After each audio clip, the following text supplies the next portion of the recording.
I was very intrigued last week when Ghana, Burkina Faso and Togo signed a pact to foster better cross-border relations and ensure, for example, that forced marriages and other social vices would be discouraged, inverted commas. The Ghana representative at these negotiations, and again I quote, called on the youth of Africa to embrace their own cultural values and stop the blind copying of Western culture. I thought this remark raised very interesting questions about identity and ethnicity and cultural heritage right across the region. And the concept of common citizenship is also a very interesting one, and was enshrined in the 1979 protocol.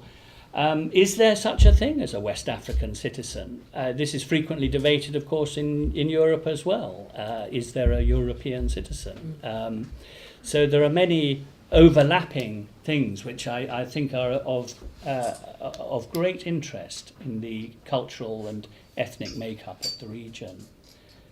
I hope that's... I'm just musing, I'm afraid, but I think this is what you're going to help us with. Yes, no, thank you very much for your pointers. And I was like very struck with what I heard on the economic front, because I found a lot of similarities in terms of the dynamics in cultural matters, if you want.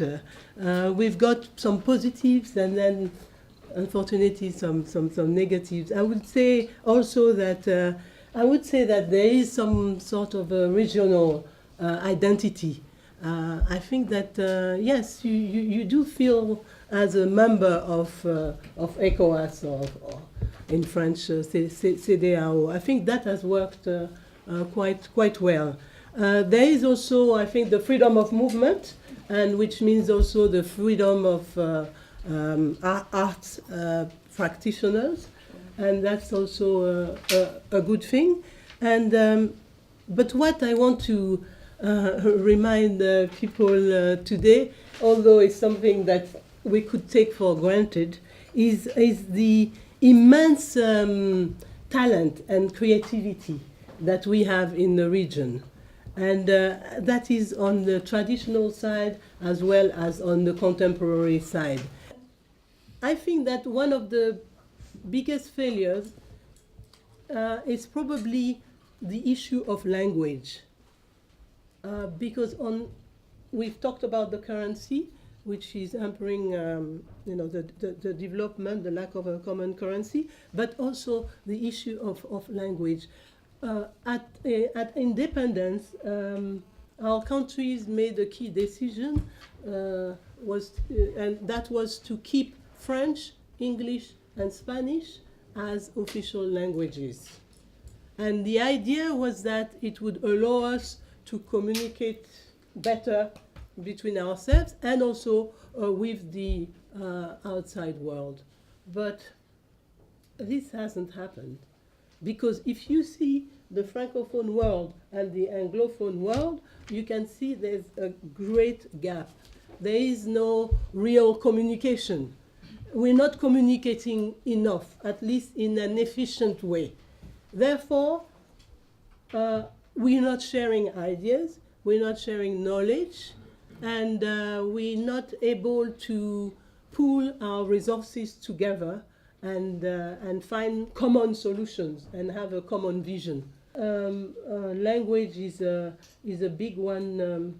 Is a big one to address. Of course, there are solutions. There are possible solutions, and I think that one of the big solution would be to translation. To really go for translation. To have programs that will allow people to communicate across the linguistic barriers. Have compulsory French in Anglophone countries, compulsory English in Francophone countries, put back the African languages on the curricula, and translations between African languages, and all that to try and talk to one another a bit more efficiently. I mean, there are so many things we could, I could say on this, but I think that it's not so much that we need extraordinary resources. In fact, I think we already are very rich, but we need to think innovatively, in an innovative way, and really harness the richness that we have. Otherwise, we won't understand each other, we won't care about each other, and it's going to create a lot of conflicts and divisions. It's sort of a question to Véronique, but also with Arnold in mind, which is sort of there's an artificiality about what we're talking about. For instance, free movement of people. Has anyone ever tried to go from Nigeria to Benin Republic anytime recently? Even if you have a Nigerian passport, it's a pain. But more generally, I think there is enormous infusion of cultures and identities across West Africa.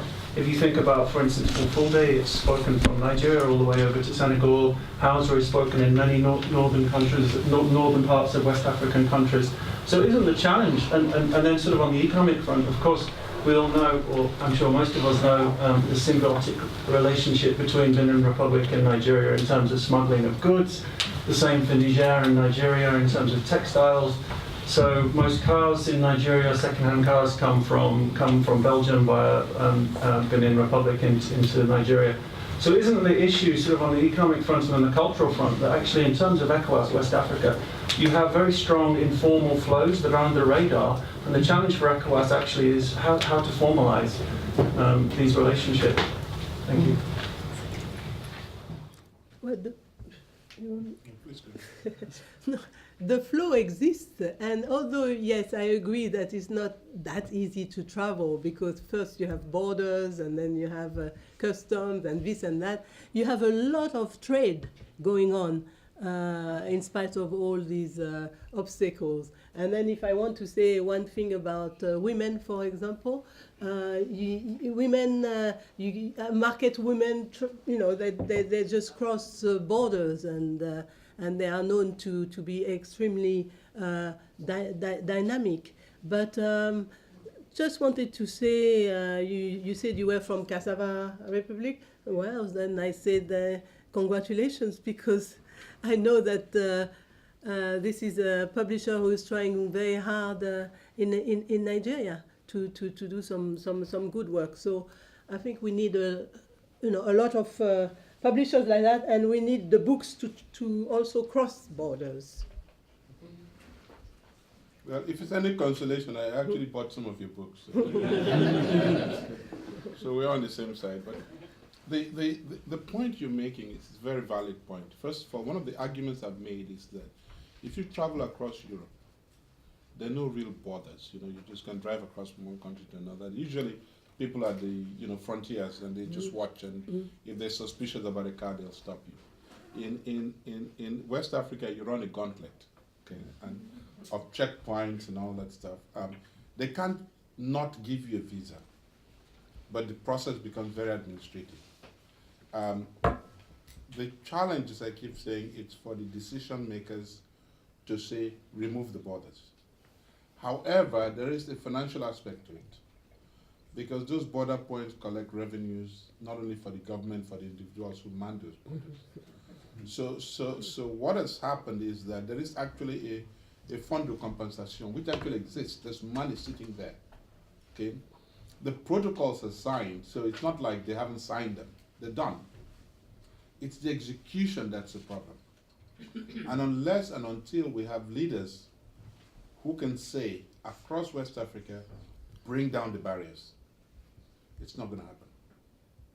Now, we used to have leaders like that because they signed the Lagos Treaty. Those were Pan-African leaders. Those were the leaders who went into Liberia, into Senegal to fix the problems. Okay? We don't have those now.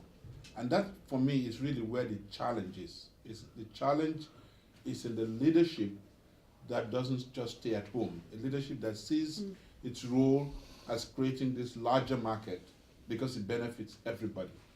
Nigeria does not benefit disproportionately if you have a larger market. In fact, it allows Nigerian businessmen to invest in those markets. I think it's always easier to invest in your neighborhood than to go elsewhere. And people like yourselves could become champions. I'm very much an advocate of champions because champions make investments. So Dangote, for example, single-handedly has created the 7th largest cement company in the world. And as a result, Lafarge and the others are beginning to get interested in Africa. MTN did the same thing, and ShopRite is doing the same thing, and hopefully Cassava Republic will do the same thing.